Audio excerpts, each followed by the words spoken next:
Hello everybody, this is Derek here and I'm here with Haris. This is our fourth episode, I think. We just done CrossFit today and we just thought, why not just do a quick session since we are waiting for our food in a little Chinese restaurant here in Malaysia.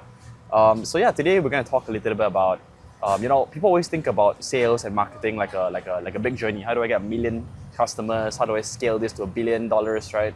But to get to $1 billion, you need to first get 10.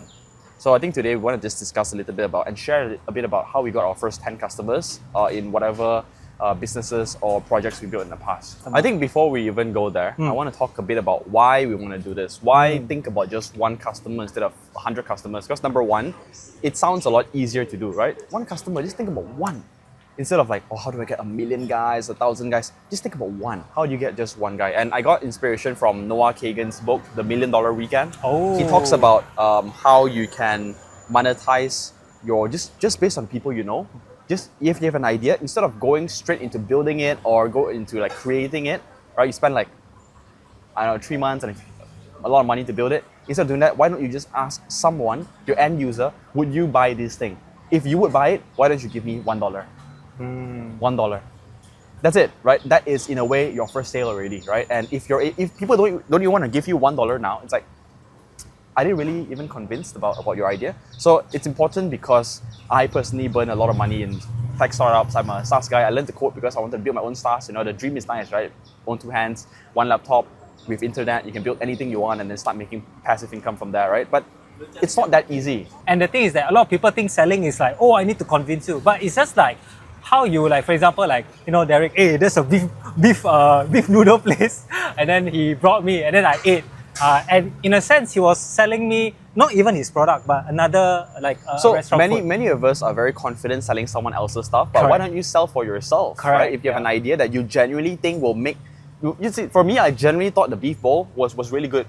So I just, no shame, I just introduced it to you. I'm like, but maybe you didn't like it. It doesn't matter. The point here is I introduced it and sold it to you. Yes, I didn't own the company. Yes, it wasn't my brand. It wasn't my R&D. So it was easier to sell because I had no skin in the game. But if you were doing that already, why not just do something? Because I genuinely thought it was good. That's all. I stopped there, right? So get $1 from the people around you. And if people don't want to give you $1, then you kind of know that that's not really your target audience.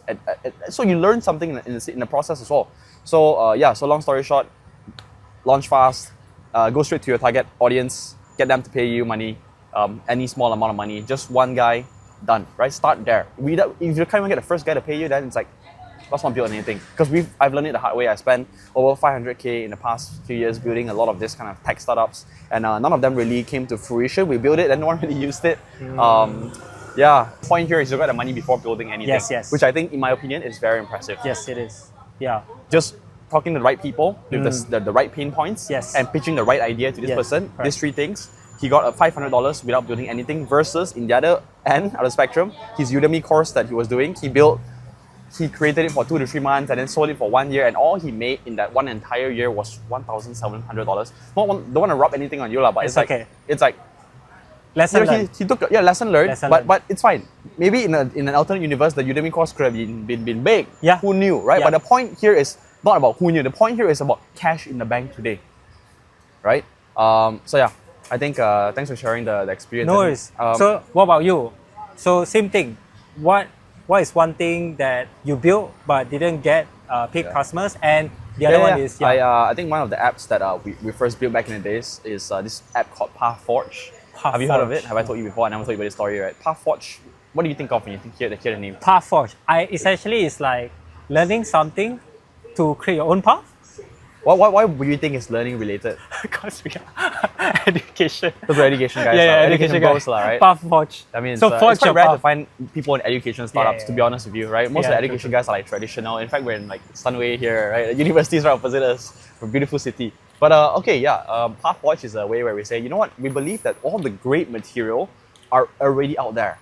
Like Haris has a very good mobile app development course. This person has an XYZ course, digital marketing, freelancing, whatever. There's a lot of courses and content out there already. So it's like, why don't we create a Wikipedia for learning paths? That's what we did, all right? And long story short, we spent like 2 years plus building it. And not just development, right? Obviously, because you have to get those courses in, you have to put the courses in, you have to get someone to go and find those good courses and put it in, and then also invite creators to upload their content, get users to pay. Well, it was a lot of work and we didn't fundraise at all. So in the end, the tech itself was like, it was our first time building a software product from scratch. So the tech itself was painful. It was a lot of bugs and that we had to maintain. We spent so much money on this app. I don't want to talk about the amount. It's like mid to high six figures. We got a few, like 10, I think more than 10 creators who came on board, which we were very lucky and grateful to have them. But in the end also, they couldn't really sell much on the platform because the platform wasn't designed. Okay, long story short, it was something like school. School, SKOOL. Yes, it was something like school before they launched. Right. We had community, we had, it's a place for creators to host content, right? Because we figured the Wikipedia route couldn't really monetize. So we invited a lot of creators to use it. Use this to host your content and sell your courses. We did that, but our half-ass tech and our half-ass marketing and our half-ass content creator onboarding just didn't really make the cut. So long story short, we didn't make a single dollar out of it. We did make some money, which is to sell our own courses, which granted, we could have made those money even without the platform. We could have just made the money with an Airtable form somewhere or with a landing page. Yeah. Damn. Yeah, so that's a story I'd like to share, but I never really shared in detail before, but that's the high level what happened. Yeah. Thanks for sharing, man. I think not a lot of people see the ugly side of like building something for... Because in principle, there's only two ways of doing business, product or service, right? If you're talking, the dream of product is this. Whatever product means something that you create once and you can sell forever. Whatever it is, right? A phone, a software. So software as a service is a form of product. So the point here is, it's appealing because you can just build it once and sell it forever. Don't have to do anything at all, passive income, right? That's why a lot of people go into it. But the hard part with product type businesses, courses are a product as well, right? Is that you got to put in a lot of work up front. So of course, for any of you here watching, we are talking about product. Product is harder to monetize so fast, but service, on the other hand, is different. Teaching one-on-one is service. Teaching to a group is service, right? Providing a software development service is a service. So that one, you say, okay, Derek, I want to get this project done. How much? 1 million ringgit. Okay, done. Then they pay me the money and I build it for them. So then from the painful product experience, we've learned so much in terms of product development, project management, UI, UX, digital marketing. We learned so much in terms of all these other things.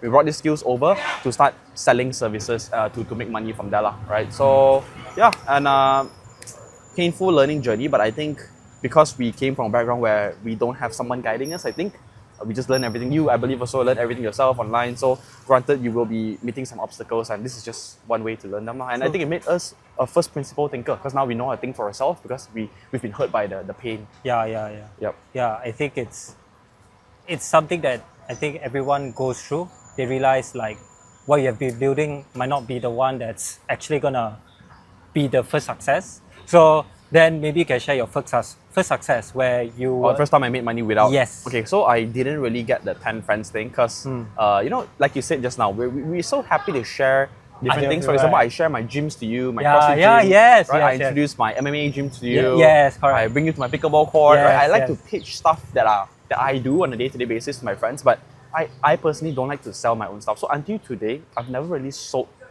anything to my friends around me. Not a single thing. I built so many ventures. I have a coding school now that's pretty profitable and we're growing, but I never once sold to my friends. They came to me to ask me more than like, okay, why don't you check out this link and figure out yourself, or why don't you speak to my salesman? I don't know. I understand the barrier there. So I honestly didn't even do it myself. So what I did was, I had a little bit of budget, to be fair, and I had a bit of marketing skills from building Pathforge and our software development agency. So having those marketing skills, I started running campaigns on ads. I spent around 500 ringgit when I first started, and I just kind of wrote from there. 500 ringgit put into it, and then we made some sales on our course. I didn't build a single slide, a single material. So what we said was, you pay us this money, and we will start this bootcamp in 3 months from now. So from there, I made like 40k, I think, from the 40k ringgit. I put in total, I put in around 5,000 ringgit, and then we made 40k in total in the first month. And from there, we started rolling. We said, okay, we'll launch 3 months from now. Is that okay? We made it very clear. It's not a scam. We said, this course is still in development. We'll be launching 3 months from now. The pitch here is you will learn this full stack development, and we will match you to a job after that. Otherwise, money back guarantee. And the pitch was appealing enough that they knew that, okay, no one else was doing this in Malaysia or within our region. And that's why they were like, okay, you know what, let me just take the bet. So they gave us the cash up front, and we went on to hire instructors to build a curriculum. And like rinse and repeat. Now we've invested so much more in our curriculum, our learning platforms, and everything is so much stronger now. But back then, I think it was all half baked together just to make the cash flow. And we did it without spending even much building time. anything, right? We did build a landing page. Yes. So that landing page took me, I think, a week actually. Right, Because I had to build the whole funnel out. Right. I had to record some videos to share. I had to do email sequencing. I had to do WhatsApp follow-ups, automation, all that. So those things took me a week in total. Yeah. But at least it's a week. It's Yeah, not 2 years. a week, yes. Compared yes. to what you've I have to gone set up through. Facebook page. Yep. I have to do a landing page, do an email sequence, which all connected through tools and APIs, and this is all automated. 1 week, and we after that we launched it and we made our sale on the second week itself. Nice. Yeah. So I think like you could see the difference in terms of building something. It definitely will take very long, like building a product, right? Because what Derek is saying is he's not even building a product. He's building just an interface for or a place for Selling an idea. Yes, selling an idea. So Correct. what I didn't sell to my friends. I sold it to the public, lah. Right. So I think I sold to a lot of people saw the ad and all that. Right, so, right. but That's good. That's So good. do what you're comfortable with. I had some cash to spare. So obviously, if this didn't work out, I would have burned 5,000 ringgit in 2 weeks' time, right? So if you go straight to your friends, then you would have made more money. You would have not more money, but you would have made money without spending money. Right. Right? Right. Sorry, let me share one more thing, which is when I was learning code last time, I actually did sell to my friends. Not really sell to my friends, but rather my friends came to me because they figured out that I was learning to code. So they came to me to ask me to guide them on how to do their computer science coding interviews. Yeah. So from there on, actually I didn't sell, so I just helped them out. And then they started asking, hey, can you mentor me? Then they started paying me money. So they offered and I just gave the price. So yeah, that was the one where I didn't have any slides, nothing, just me going there one-on-one, coaching them. But they came to me and asked me. It's like a simple coaching, Correct. coding service. Correct. So same thing, I didn't have to build anything up front. I had to just tell them that I'm there. It's always three things, right? Every marketing campaign or every sales process is traffic, conversion, and retention. Your eyeballs, your conversion rate, and also how many people can you keep happy or keep coming back or they will share about you. So three things in every marketing campaign. Yeah, okay. Yeah, I think. Yeah. I So think that's why, what do you think after hearing what I said? I think- do you know all these things? I mean, I did know, except for the Path Forge. I think you did mention, but I didn't know what the name was. You did mention the Path Path Forge built a Forge. very strong foundation in our technical infrastructure because we Yeah. understood now how to build front end, how to integrate APIs, how Yeah. to make it secure, Yeah. cloud. Yeah. We use a backend tool called Hasura. How to do authentication. We learned so much over there, and it just went on to our next software project.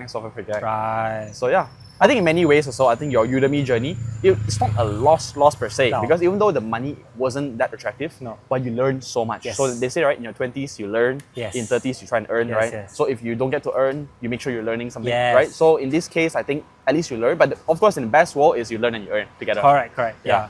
So maybe you can share, like, if you were to go back in time again, knowing what you know, right, and you want to build your own product from scratch, I without would have any saved like all those freaking 700, Yeah, yeah, yeah. 700K I would have saved okay, it all. and also you don't know how to code, so you literally from like scratch. But you Back then, right? Yeah.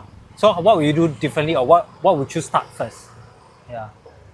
So you know how to market and stuff, but you don't know how to code because it's not fair lah. Because you go back in time, you know how to code. Obviously, you can make a lot more Okay, money, right? okay. But like, what would you do? What would you start first? Like, would you sell first? Would you market first? Would you learn to code first?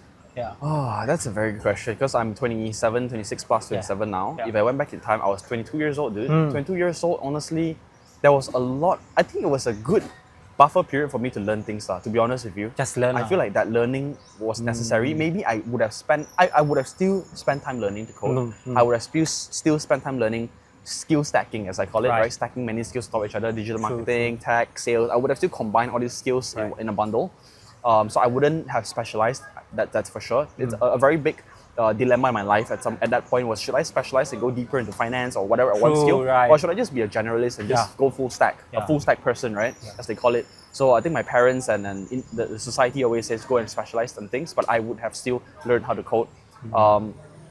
But I may have saved a lot of the money when it came to building the software lah.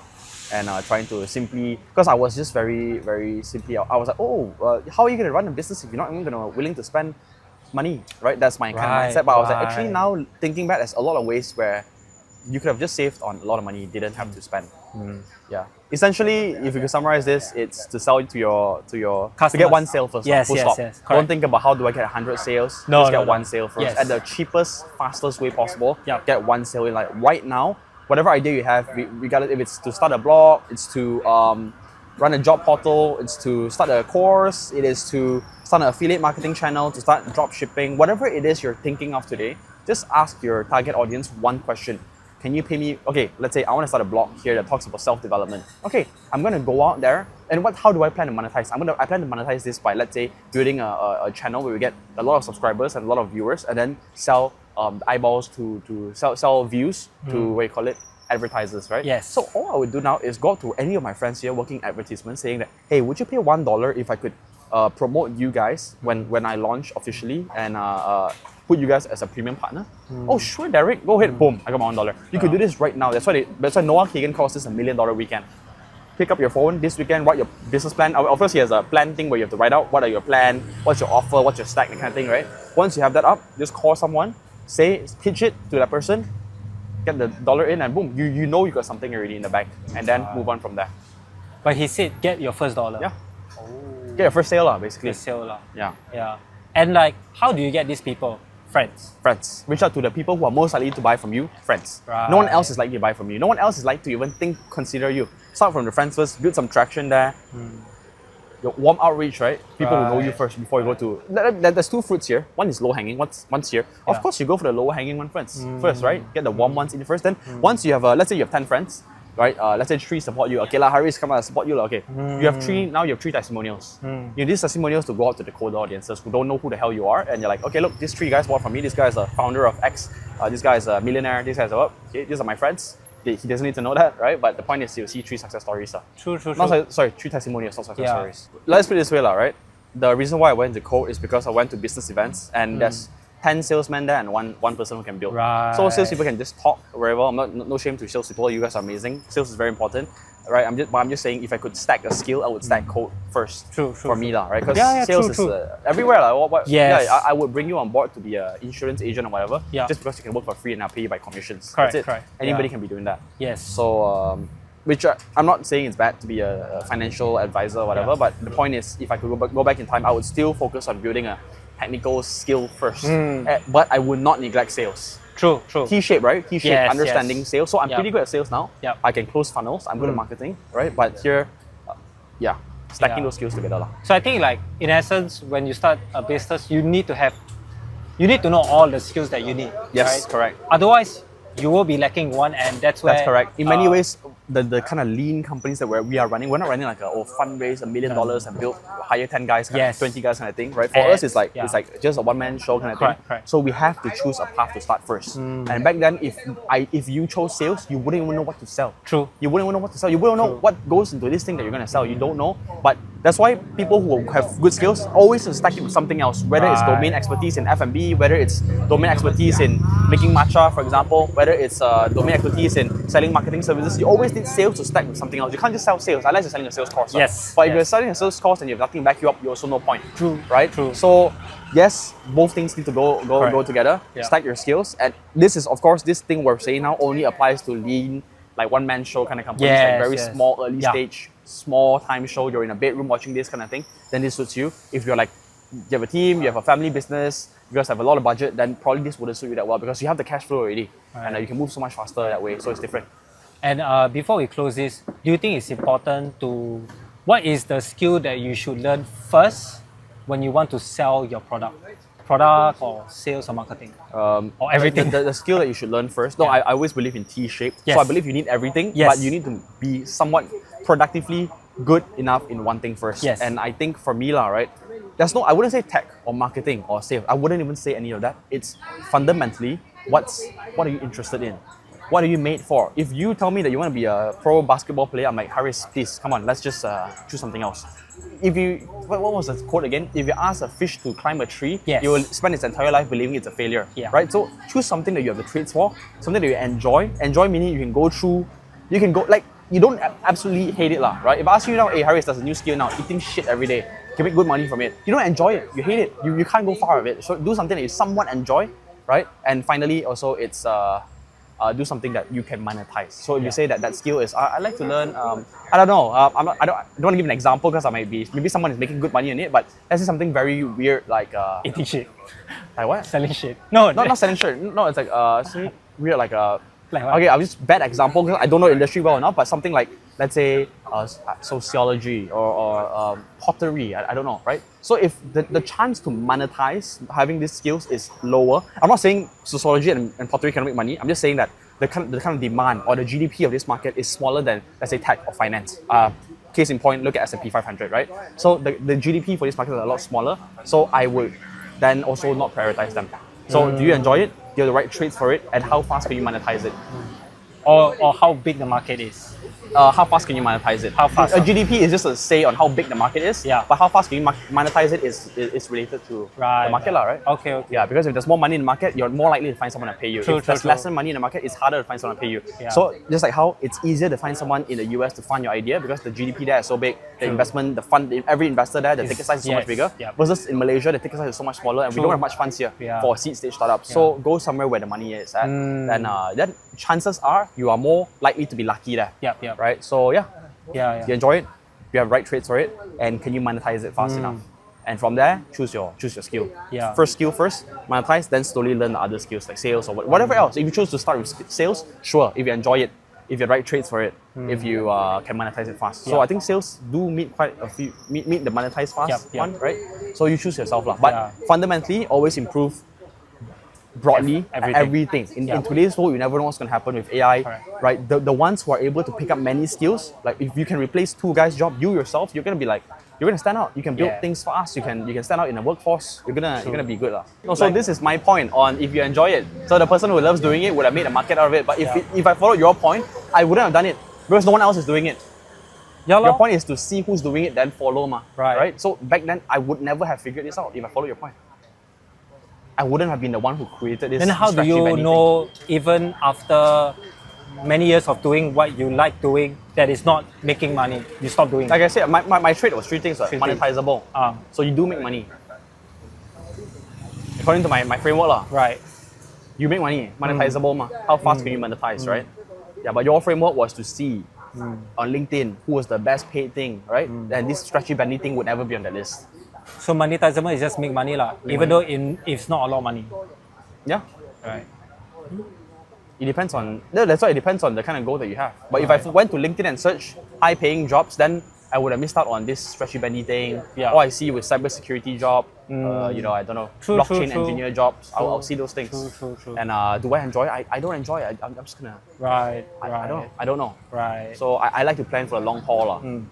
Honestly, right, I don't know if I like coding if I never see that article of like people who have gone it. Yeah, correct. That's why the dropout rates are so high. You are one of those lucky ones who didn't drop out, lucky ones who were hungry enough, lucky ones who grinded it through, but probably 50% dropped out. And the point is because they didn't know. They just thought, wow, cool, I can make money. Wow, cool, I can build startup. But like going in, then they realize, oh shit, I don't really enjoy it. That's why whenever our students join, we need to, I told our team to always ask the students, is this really what you wanted? Why do you want this? Right? They have to say themselves that I really want this. I won't say, oh, come on, this is easy now. We wouldn't do that. No. It's just we don't say false that. already. Yeah. So the same framework I use the same framework for the students to help them find out, is this really right for them? Yeah. But I know for sure that coding you can monetize in the coding industry, right? I know for sure that right traits, you just need to have a normal IQ, problem solving abilities, maybe some English, basic English, can speak English well, can read English, understand English, and also do you enjoy it? That's the biggest part. If you don't enjoy it, it's tough. Because I enjoy it after I become good at it, right?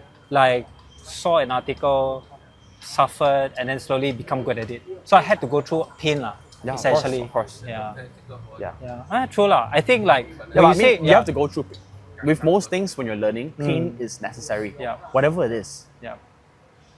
Pain is necessary. Yeah. If you're saying that you want to learn a new skill without pain, you're not learning anything at all. True. So pain is necessary, but it's do you get the joy out of it? Learning to swim is painful. Going for CrossFit is painful. Learning MMA is painful, right? But I enjoy it. True. So pain is it's relevant because I have to go through pain. Yeah, it's constant variable. True lah. You have to go through pain in order for you to get good that you enjoy. That's correct. On. That's correct. Right. Okay. Yeah, makes sense. Yeah, so I think I agree on it lah. Okay. Have something monetizable, and then go through the pain, and eventually you enjoy it because you get good at it. Yeah. I mean, if you can enjoy from day one, even better. Oh yeah, definitely. Like right now, you are enjoying MMA, CrossFit High Rocks. Yeah. You're enjoying it. Yes. You enjoy rock climbing. Yes. I'm sure it's painful as well, but you enjoyed it. Yes. Right? You enjoyed it from the very beginning, correct? But it was painful from the beginning as well. Yeah. High Rocks. There we go. Yeah. There we go. You enjoyed it from the beginning. It was painful from the beginning. There are things out there like that. Find it. Yeah. All right. So that's it. So if you like, Thank you. Wait. Go. If you like this video, give it a thumbs up. If you want more, I don't even think anyone watches until the end. I don't know. How you know? I don't know. If you watch the end, comment, let us know. Then we give you 10 ringgit. Oh, who you give? Okay, you give. Harris will give you. Okay, see you guys. Bye bye.